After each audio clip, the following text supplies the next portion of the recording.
Corona के बढ़ते मामलों को देखते हुए प्रधानमंत्री नरेंद्र मोदी ने सभी राज्यों के मुख्यमंत्रियों के साथ बैठक की। इस बैठक के बाद प्रधानमंत्री नरेंद्र मोदी ने कहा कि मुख्यमंत्रियों का सुझाव जरूरी है। बैठक में पीएम ने यह भी कहा कि देश में एक बार फिर से चुनौतीपूर्ण स्थिति बन रही है और इसके लिए शासन व्यवस्था में सुधार जरूरी है।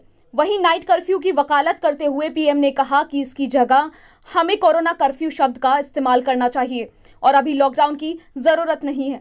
इसके साथ ही पीएम ने यह भी कहा कि हमें टेस्टिंग पर बल देना होगा, टेस्टिंग और ट्रैकिंग को बढ़ाना होगा। हमें कैसे भी करके पॉजिटिव रेट को 5% से नीचे लेकर आना है।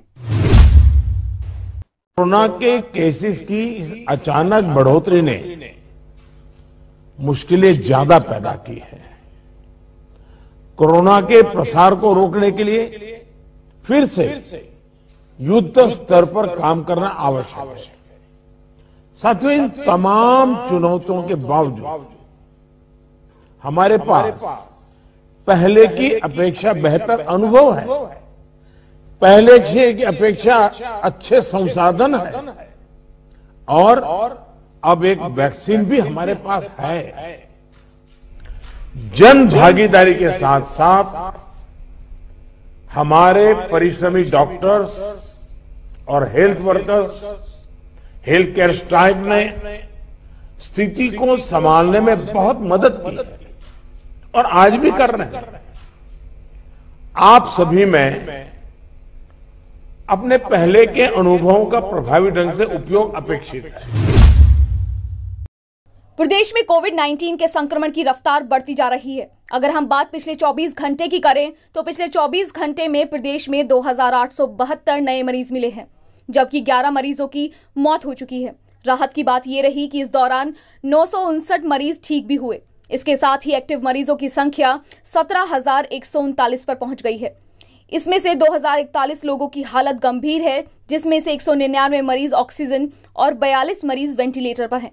वहीं इस बीच कोरोना से जंग के साथ ही वैक्सीनेशन का काम भी तेजी से चल रहा है। पिछले 24 घंटे में 84,548 लोगों ने टीकाकरण कराया है।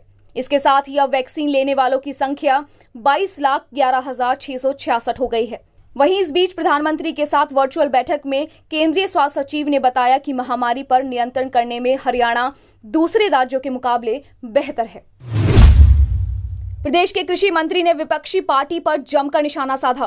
कृषि मंत्री जेपी दलाल ने कांग्रेस पर हमला करते हुए कहा कि कांग्रेस किसानों को भड़काने का काम कर रही है। उन्होंने पूर्व सीएम भूपेंद्र हुड्डा के मंडियों के दौरे को देखते हुए कहा कि विपक्ष हमेशा किसानों को भड़काने की साजिश करता है।